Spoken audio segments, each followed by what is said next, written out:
મિત્રો સવાર છે અને ખૂબ જ ઠંડી છે, છતાં પણ જેમ કે આપને પ્રોમિસ કર્યું છે દર વખતે કંઈક નવું તમને અંગ્રેજી શીખવામાં મદદ મળે એવું આપણે કરીશું. તો આજે આપણે રેડી છીએ એક નવી વસ્તુ સાથે. ઘણા લોકોને એ તકલીફ છે કે સર, ઇંગ્લિશ જ્યારે કોઈકને બોલતા સાંભળીએ કોઈ પણ જગ્યાએ તો એનો અર્થ શું થાય એ ખબર નથી પડતી. તો આજે આપણે સદગુરુ જે છે જગ્ગી વાસુદેવ સદગુરુ, એમના ઇંગ્લિશ એક વ્યાખ્યાનમાંથી એક શબ્દો લીધેલા છે, એને હું ઇંગ્લિશમાં વાંચીશ અને એને સમજવાનો આપણે પ્રયત્ન કરીશું. ઠીક છે? કેવો લાગ્યો આ વિડીયો આપ અમને કમેન્ટમાં સૌથી પહેલાં તો જણાવો. આવા બીજા વિડીયો જોઈતા હોય તો પણ અમને નીચે કહો. કંઈક નવું કરીએ એટલે મજા આવશે. તો ચલો શરૂ કરીએ. સૌથી પહેલાં લાઈન જે છે એ છે, lot of people today are deciding what to do in life. Lot of people, ઘણા બધા લોકો આજે, lot of people today are deciding what to do in life, નક્કી કરી રહ્યા છે કે લાઈફમાં એટલે કે જીવનમાં શું કરવું. Depending on what they will get out of it. Depending on એટલે શાના આધારે, what they will get out of it. એટલે આખી લાઈન શું થશે? Lot of people today are deciding what to do in life depending on what they will get out of it.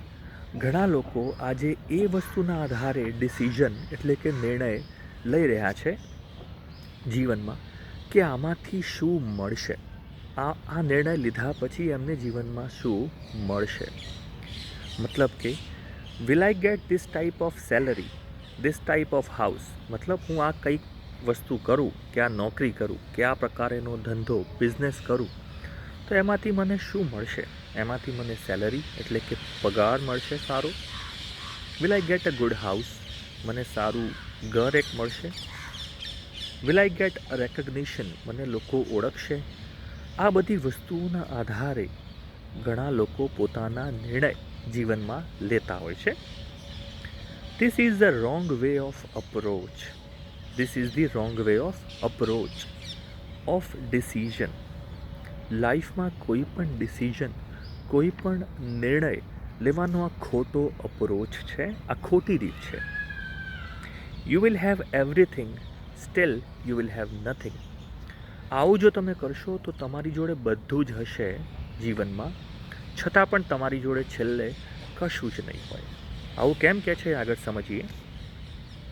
Important is it must not be driven by anxiety and fear. તમે જે પણ નિર્ણય લાઈફમાં લો છો, જે પણ નિર્ણય તમે લાઈફમાં લો છો, it must not be driven by anxiety and fear. Anxiety એટલે આપણી અંદર જે વ્યગ્રતા હોય છે, ફિયર એટલે કે જે ડર હોય છે. કોઈ પણ ડિસિઝન તમારું, તમારી ચિંતા, તમારા ભય, આના આધારે ના લેવાવું જોઈએ. આવું કહેવું છે જગ્ગી વાસુદેવનું.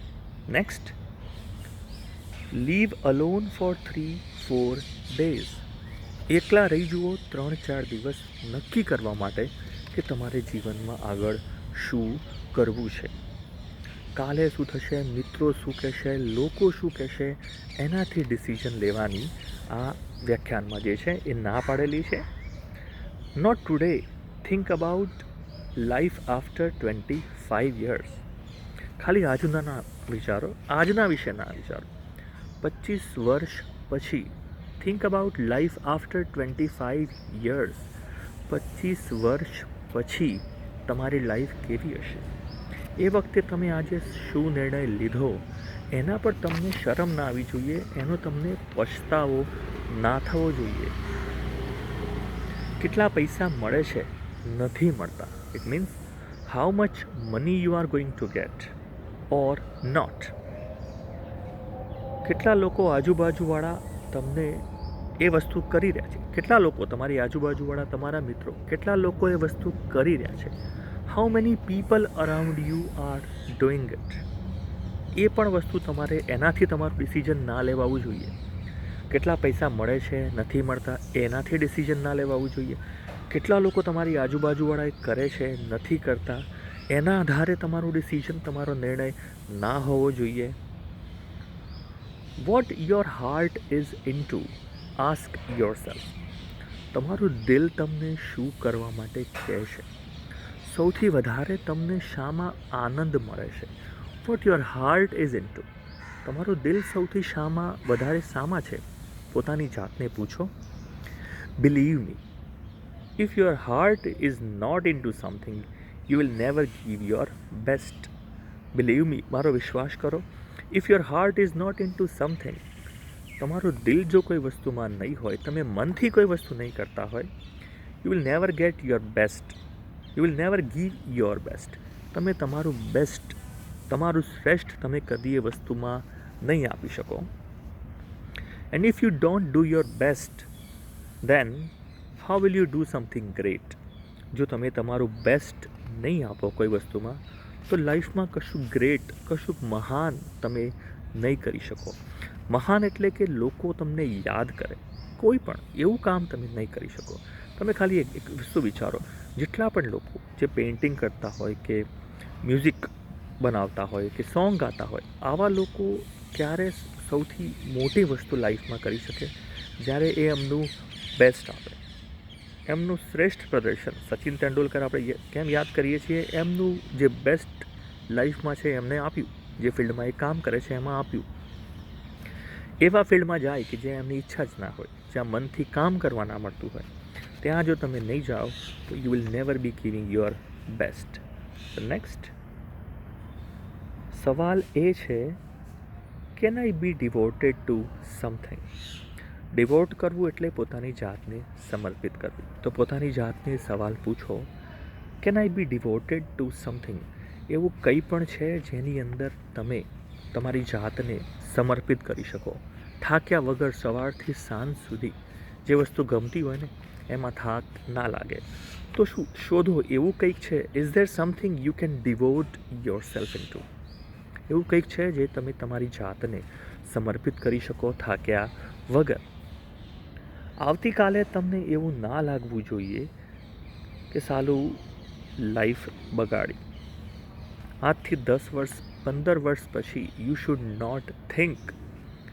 તમને એવો વિચાર ના આવવો જોઈએ ઇન ફ્યુચર કે આઈ વેસ્ટેડ માય લાઈફ. મેં મારું જીવન જે છે એ બગાડ્યું એવી વસ્તુમાં કે જેમાં મને ઇન્ટરેસ્ટ નહોતો, એવા કામ જે કર્યા છે જેમાં મને ઇન્ટરેસ્ટ નહોતો. એટલે તમને શરૂઆતમાં એવું થાય, એવું કામ કરવામાં કે જેમાં આપણને ઇન્ટરેસ્ટ છે, પૈસા ઓછા મળે, લોકો ઓછું ઓળખે. શક્ય છે લોકો આજુબાજુવાળા લોકો તમને કહેશે કે આ વસ્તુમાં એટલા પૈસા નથી, એટલું નામ નથી, પણ તમને મજા આવે છે તો કરો. ધીમે ધીમે તમે એ વસ્તુમાં લોકો તમને સામેથી બોલાવશે કે આ વસ્તુ માટે આમને મળો, આમનું કામ ખૂબ જ સરસ છે, દિલથી કરે છે. ધીમે ધીમે બધું જ લાઈફમાં થશે. સૌથી મોટી વસ્તુ સંતોષ તમને મળશે. કેવો લાગ્યો આ વિડીયો અમને નીચે કમેન્ટમાં જરૂરથી જણાવજો. અને બીજા વિડીયો આવા તમારે જોઈતા હોય જરૂરથી કમેન્ટ કરો અને સબસ્ક્રાઈબ કરવાનું ના ભૂલતા. Thank you.